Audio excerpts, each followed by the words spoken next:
Hi everyone, this is Rohit from Lifestyle Mastery, and I'm excited to have Joseph Connor, who's the CEO of SchoolHouse, which has raised $8 million to help families set up at home in-person learning pods, group of 4 to 8 students of same or similar age, students learning, socializing, and developing together.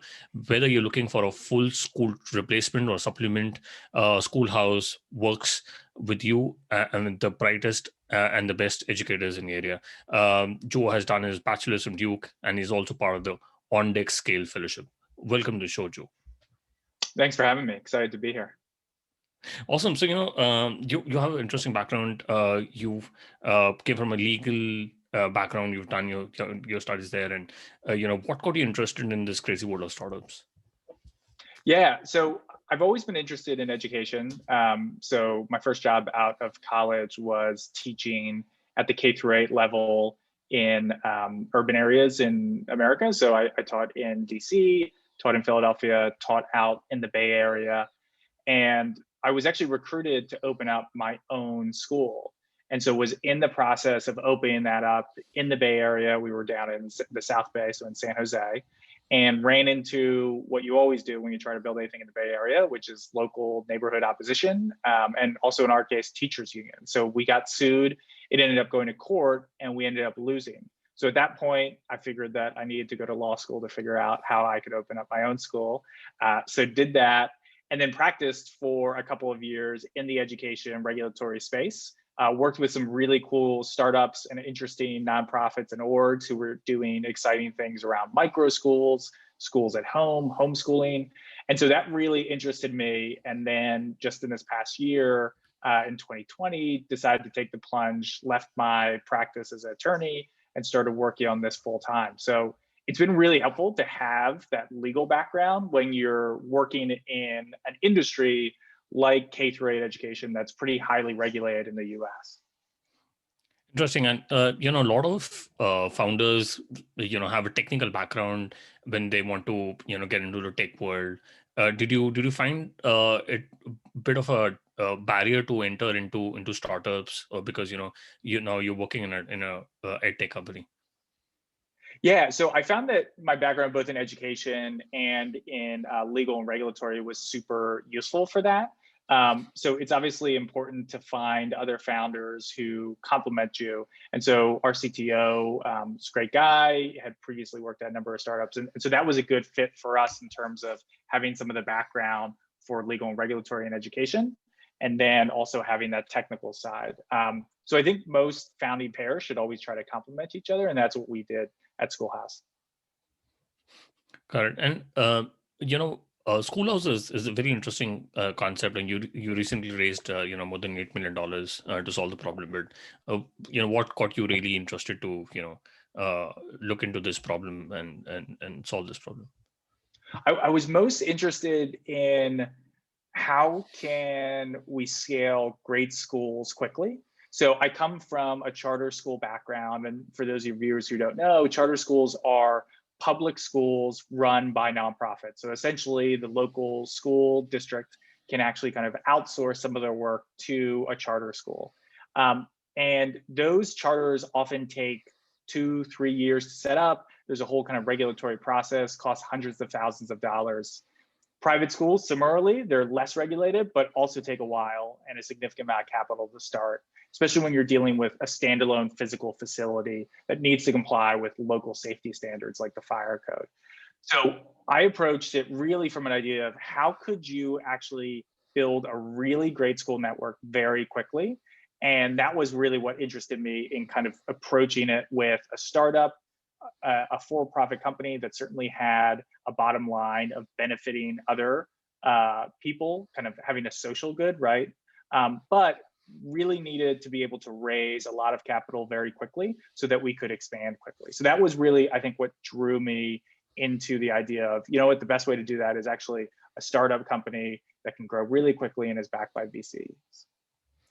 Interesting. And the learning pods is usually groups of 4 to 8 students, right? And do you think it's a scalable model that you can put a lot of growth capital and grow? How about people who have this notion that the children should study in a school? Do you did you find those kind of barriers when you're trying to build the company? Yeah, so we spent a lot of our time making sure that we only hired the best teachers. So one of, I'd say, our distinguishing features is that great teachers are at the heart of our model. And so I spent a lot of time in the early days setting up our recruiting process, setting up our vetting process, and currently Schoolhouse accepts less than 4% of all teachers who apply. So these are really outstanding professionals who are going into the home, who are teaching these children. And what we found was that we were really solving parents and teachers' pain points. And so the way that we've grown has really been through word of mouth. When we looked back, kind of our original cohort in fall 2020, somewhere north of 70% of our pods actually were through word of mouth, right? So we would set up a pod in, say, Brooklyn Heights. That person would have a great experience. They'd recommend someone on the Upper East Side, who would recommend someone in the financial district. And it was really interesting going back and talking to these customers and having these customer interviews. You could actually almost kind of connect the dots as to how we had ended up at this pod over here in Westchester County. And so that has been, I think, really rewarding just to see how quickly and how organically a lot of our early growth has been. Right. And yeah, you talked about 2020, but has the pandemic really accelerated the micro school learning trend? Because most of the people all around the world are either on Zoom or they're doing online classes. But uh, did you find it easier, or was it an inflection point for your company to really accelerate during 2020? Yeah, so I thought that it was basically similar to what the pandemic did in other industries, kind of bring forward by a few years what was already a trend that we had seen existing. I think it really did that in the education sector, right? So you've seen that a lot of online virtual schools have really ballooned in enrollment. And similarly, micro schools were a big trend in K-8 education in America prior to the pandemic. What the pandemic showed, though, was how important small class size was, how important in-person education was, how important peer-to-peer interaction. And so we had a lot of our parents reaching out because they had already tried the alternative. They had tried Zoom school, and it had failed for them, especially for really young kids, right? Kindergartners, first graders, second graders. It's really hard for them to be present, to sit on a Zoom call. It's hard for us as adults to do it. And so a lot of our parents sought us out because they wanted an in-person teacher, peer-to-peer interaction. And so we spent a lot of time, especially during COVID, making sure that all of our pods were safe and accessible for our parents and teachers and students. And I think going forward, we're going to continue to see this trend of interest in small class size, in the teacher as really kind of the focal point of schools. And I saw that in my work as an attorney.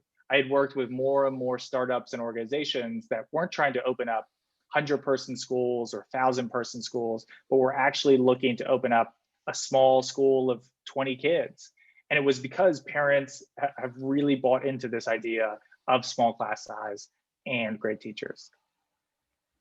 That's very interesting. And how you're addressing health concerns around COVID-19, because you can't be in a bubble of more than four to six students in Right. one place. Yeah, so that was a lot of work on our part, and we were very deliberate, but also I would say flexible. So we operate in 9 states and numerous cities within those states. And so a place like Texas was very different than, say, here in New York City and Manhattan. And so what we did was we had a minimum threshold for safety. We would require parents everywhere, for example, to health attestations, to agree to certain restrictions on their movements outside of the pod, right? So they're not going to go en masse to large concerts. Basically just kind of sign a contract saying that they're willing to take reasonable precautions. And then we would follow what the local state guidance was. So in some places that meant that we had pods that were meeting with masks and were 6 feet apart. And in other places it meant that people were meeting, indoors with no masks because that was allowed under the guidelines.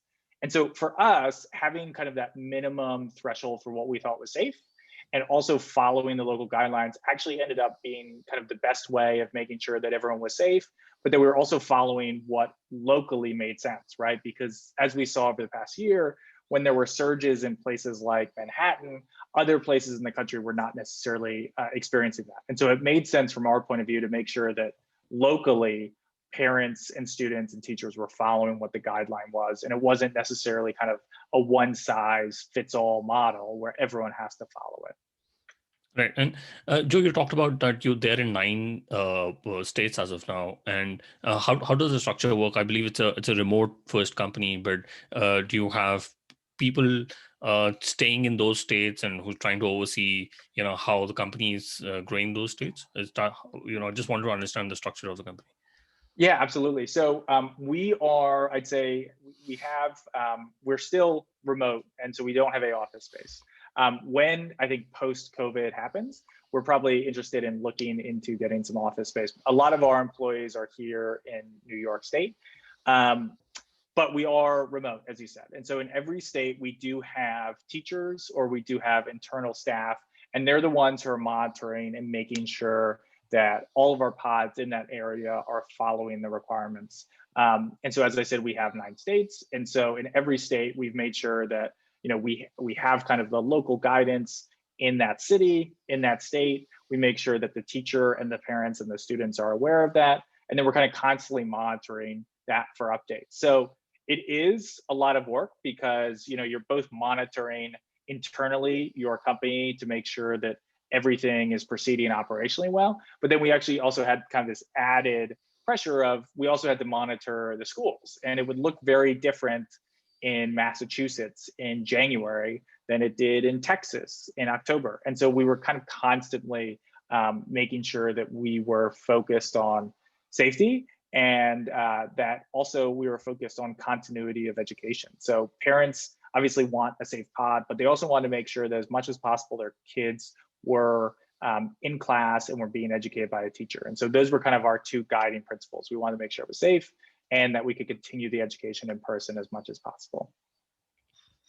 Awesome. And when I was starting to research about education, I found about ESAs, which are like a state-based programs. Can you explain more about ESAs and how can they really help parents fund the child's expenses? Yeah, absolutely. So ESAs are essentially, it stands for Education Savings Accounts. It is a concept that was probably first introduced about 10 years ago and has increasingly become more popular, especially with the pandemic. And the basic idea is that the state government will give a family a certain amount of money, and that family is allowed to choose from a list of approved vendors. So for example, Arizona has an ESA, and the ESA, the amount is about $6,000. And you have to have certain qualifications in order to get that money. So basically, most ESAs either have income eligibility, so low income families would qualify, middle income and above would not qualify, or you maybe have to have someone in your family who's been diagnosed with a special education issue, and then you would also qualify. And so what happens basically is that you get, in some places, I think it is literally an account, or it is like a debit card, similar to an HSA, right? And there's kind of a list of approved vendors. And so you could use that ESA for tutoring. You could use it for private school tuition. You could use it for field trips. You could use it to buy books, curriculum. There's kind of a whole host of things. And so ESAs are really interesting because in those states that are implementing them, they're really stepping back and basically not having the government be the monopoly provider or the sole provider, and actually allowing businesses, nonprofits, and organizations to better serve those kids. And it allows families flexibility, right? The one size fits all model basically presumes that every family kind of has the same values and would want the same things. But I think one thing we've seen from the pandemic is that people want vastly different things. And so an ESA is kind of a innovative way to allow families to get that choice and to actually vote with their dollars, right? And they can vote to go, for an educational field trip to the local children's museum, or they can use that money for a tutor. And so, yeah, that's a very interesting new tool. And SchoolHouse is looking into it because it's something that right now we subsist primarily on private pay tuition. So families are paying out of pocket. But going forward, we are interested in utilizing ESAs and other school choice programs. Interesting. And it's the ESA. Does it come from an IRA of a family? I just wanted to understand more about how does the funds really come for the particular family? Yeah, so it varies per state. Each state has set up their own program. And some states, the government administers it. And in other states, they've actually given it to what is called an SGO, a scholarship granting organization. So in Florida, for example, they have an ESA, and the SGO is the one who administers it. And in both cases, you have to apply either to the government or to the SGO. Once they determine that you've met your eligibility, then they will provide you with a certain amount of money, and then you're able to spend it as you want. But it's distinct from like an IRA or an HSA or something else, because there's kind of a different admissions criteria. Now, as part of the eligibility process, and apologies if this is going too much of the weeds, No, absolutely. you'll have to provide your previous tax returns, maybe going back a few years. And so that's generally how they make sure, if it's an income eligibility, that's how they're making sure that the family actually would qualify for that. Yeah, no, I think it's very interesting because what if families would want to go for a tutor or a product Yeah. like a schoolhouse. I think the ESA model is going to be very interesting going forward. And you talked about the differentiating factor of schoolhouse or the teachers. How do you vet on your teachers so that the high quality is maintained for your company? Yeah, so we spend a lot of our time thinking and creating an environment where teachers were really appreciated. So I'm a former teacher myself. Like most teachers in America, I left after a few years because it was going to be tough for me to raise a family on that. Also, it's a very inflexible job. And so two of the things that we immediately implemented are that our learning pods and microschools are really flexible for the teachers. So we don't say that there is a set time the teacher has to arrive and the teacher has to leave.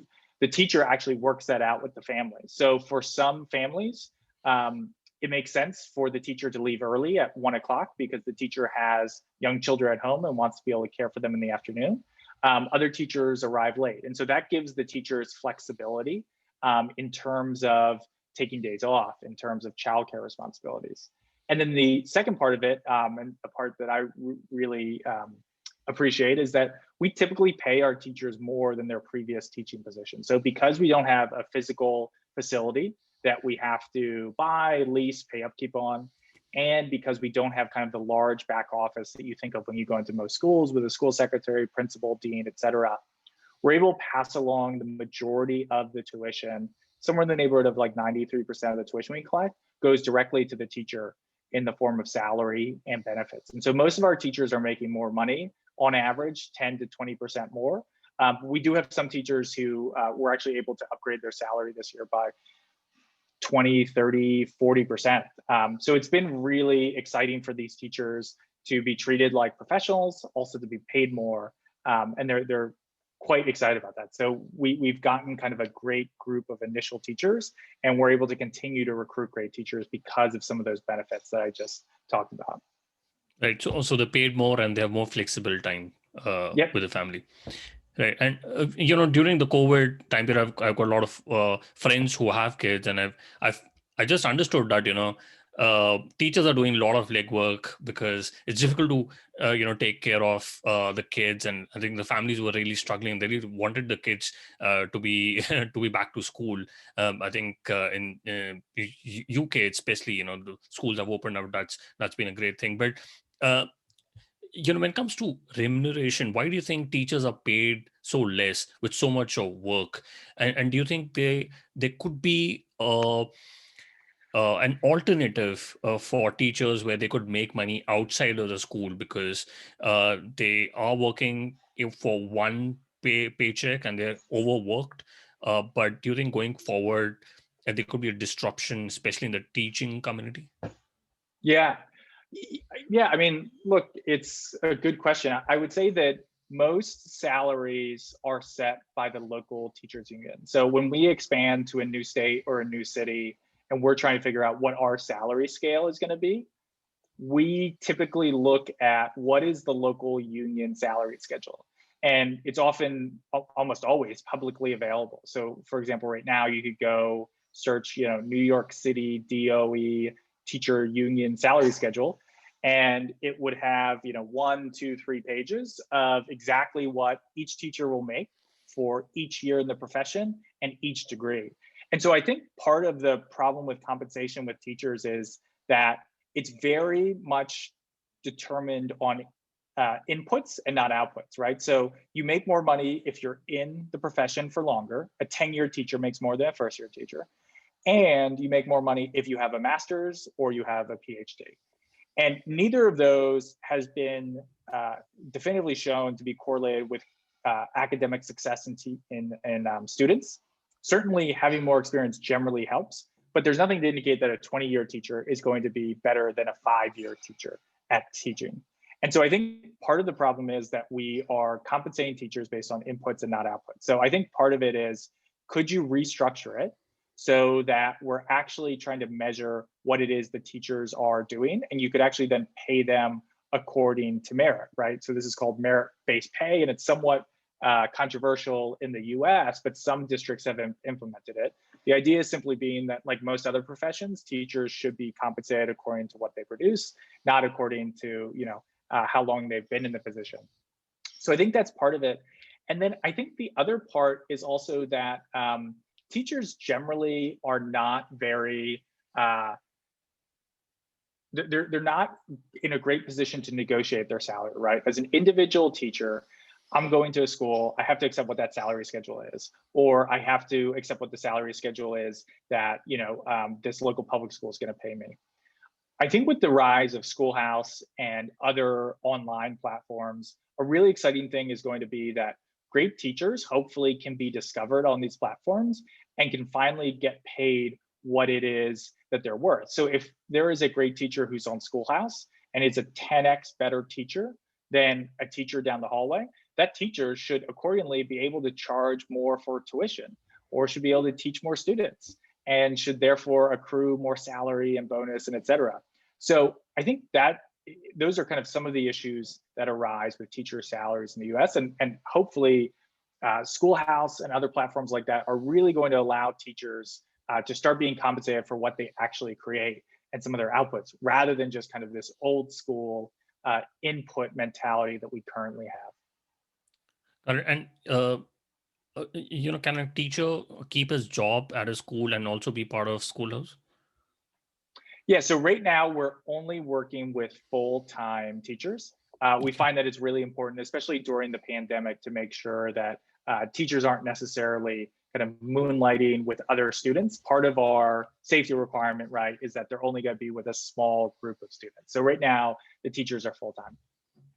Right. And when you wait on the teachers and they get onboarded, do they have to pay an amount to be part of the company?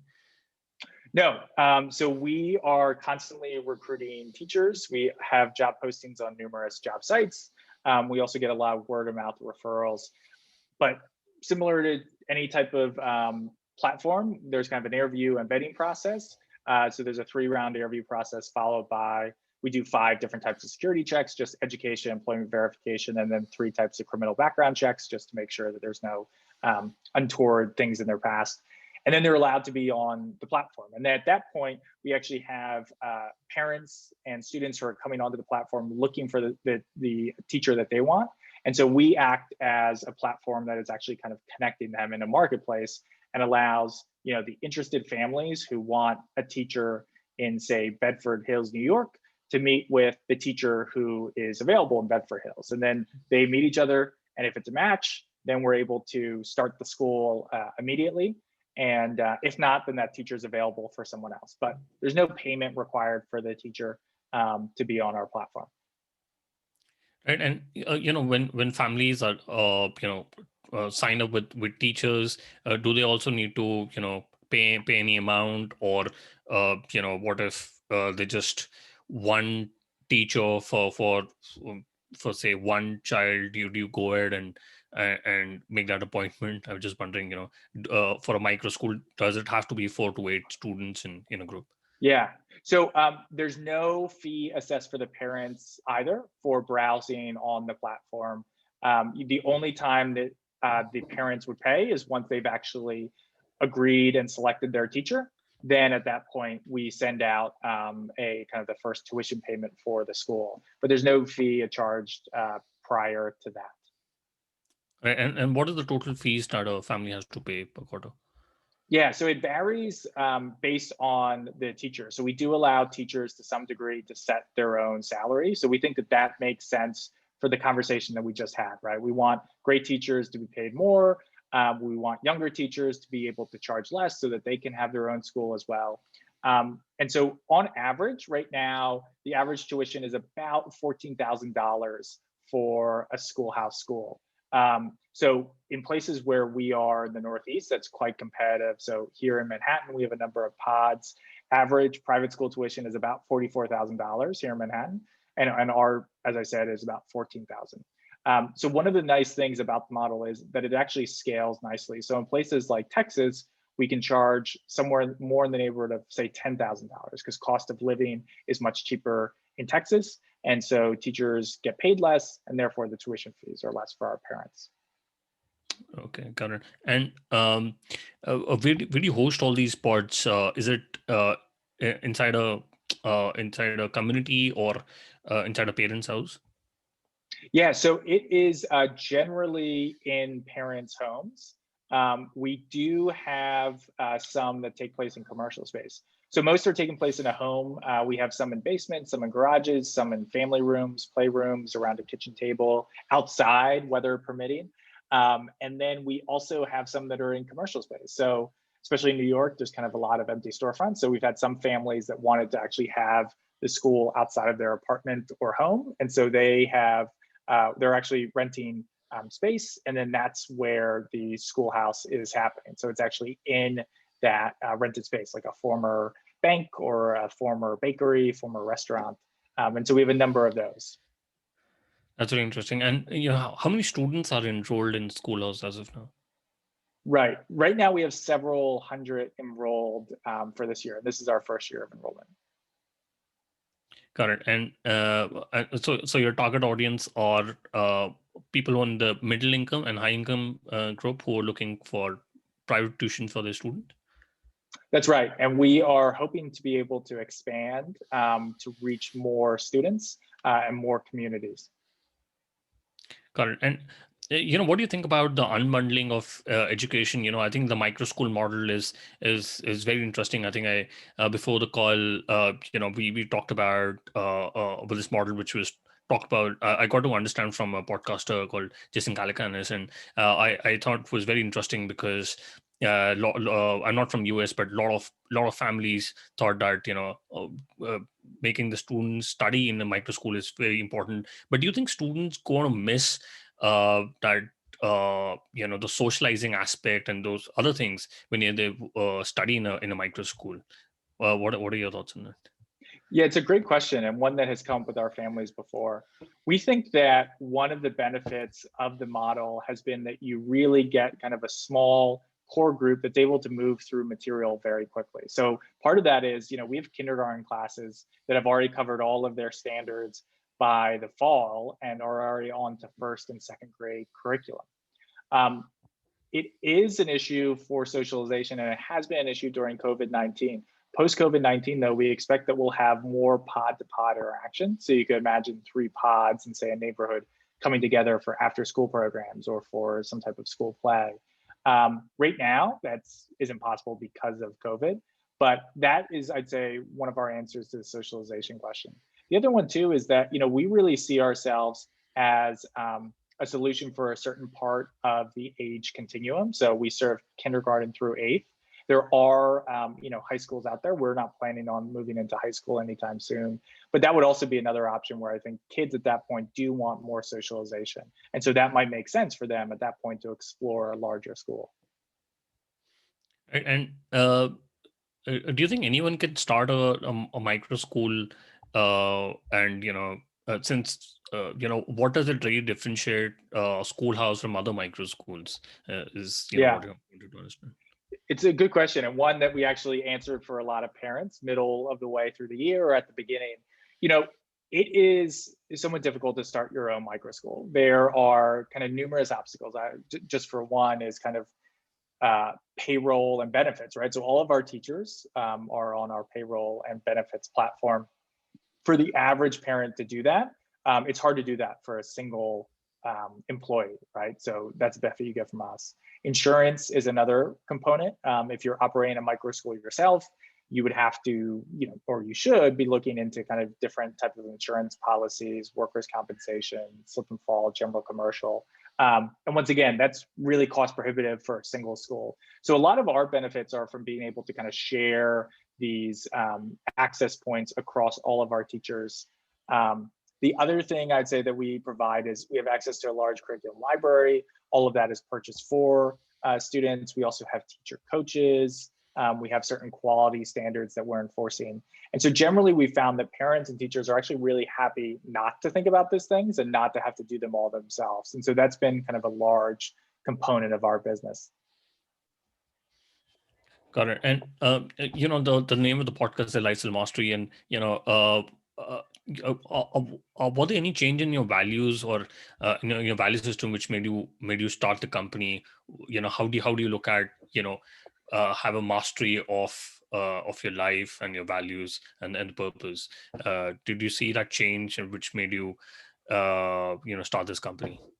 Yeah, I would say that I have an incredible amount of respect for anyone who is going out there and building their own thing, whether that's a company or a nonprofit or a podcast, because it takes so much initial energy to get something off the ground. I mean, I'm sure you saw that with your own podcast, right? And at every time, right, there's always obstacles and reasons not to do it.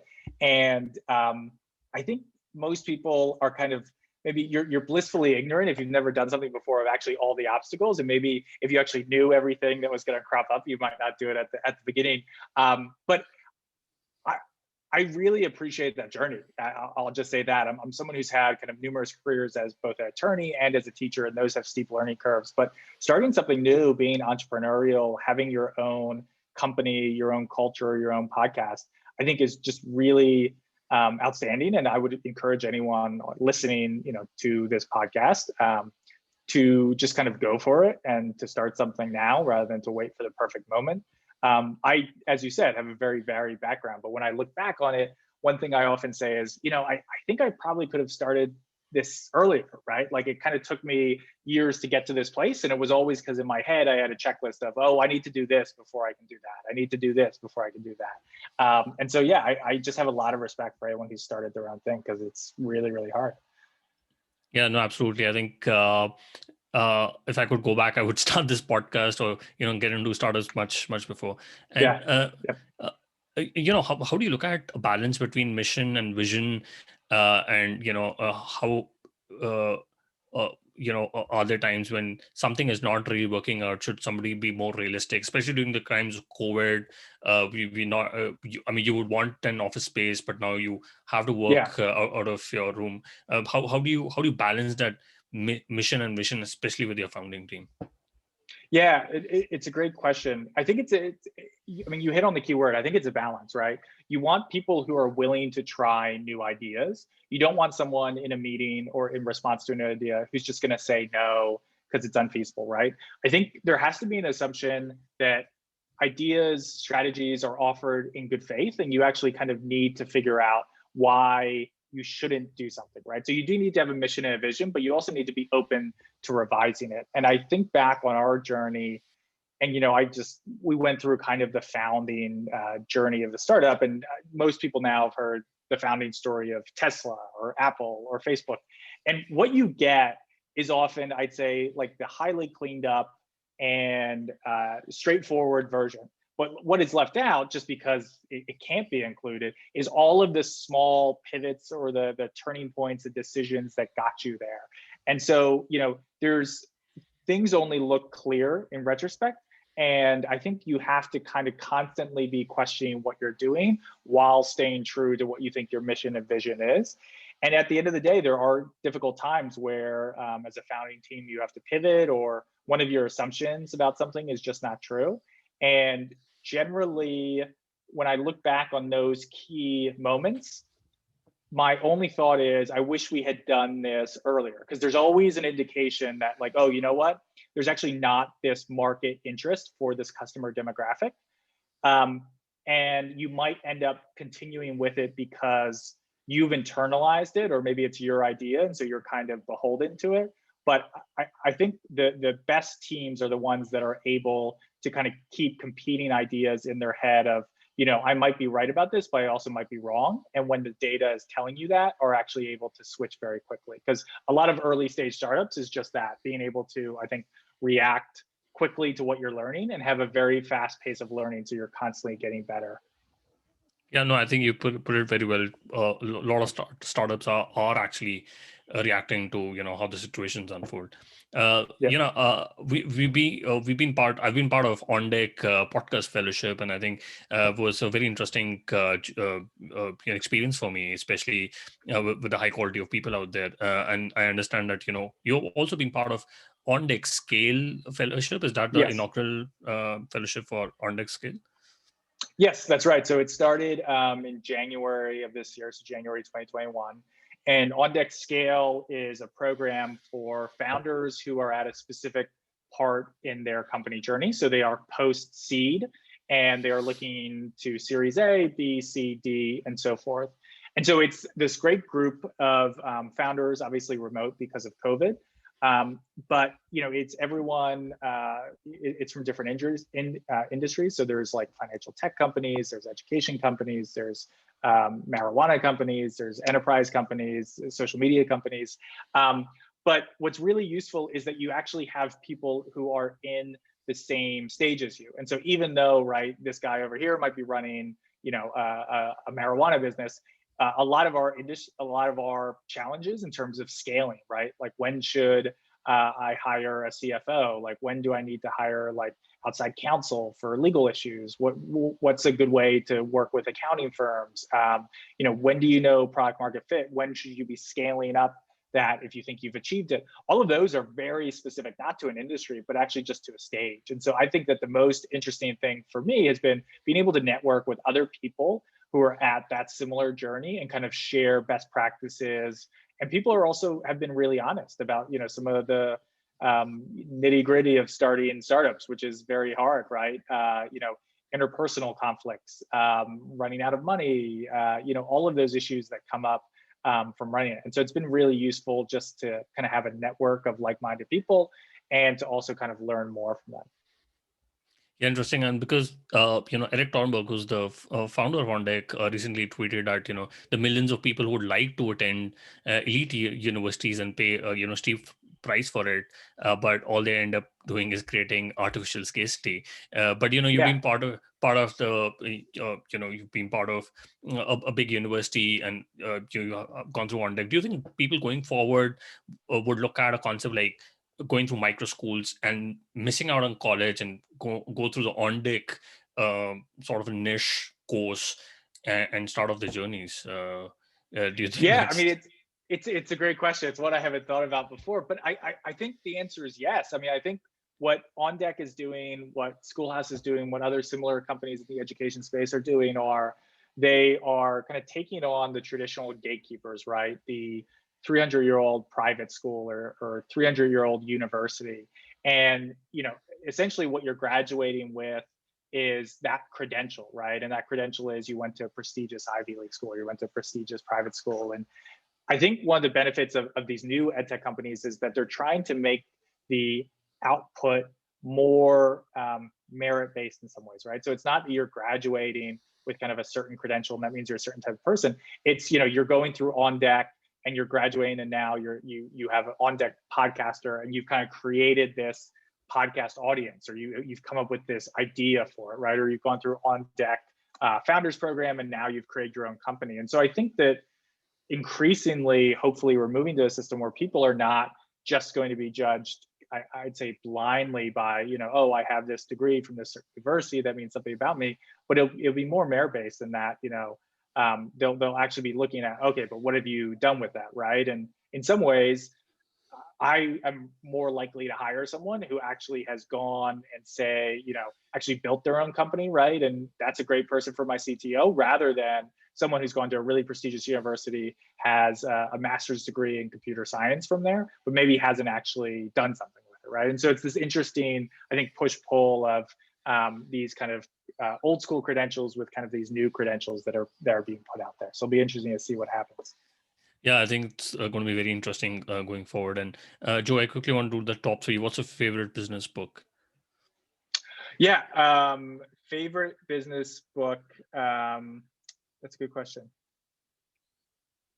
I think Shoe Dog by Phil Knight. That was a great one.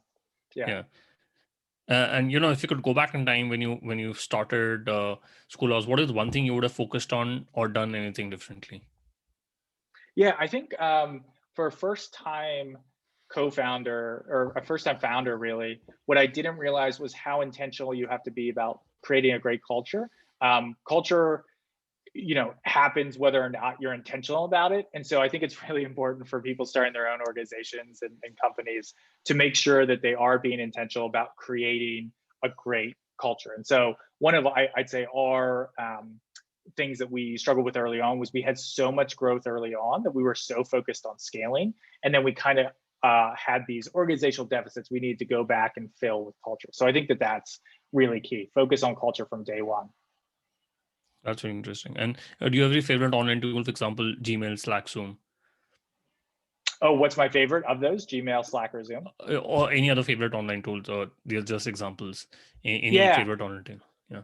I actually like Slack. I know that it gets a lot of guff, but I think of those, I think that Slack is the most useful. And even though we're Zooming now, I think most people are tired of seeing themselves and Zooming. And I think there's probably gonna be a dip in Zoom usage going forward. Yeah. Correct. And Joe, what is the best way people can reach out to you and know more about SchoolHouse?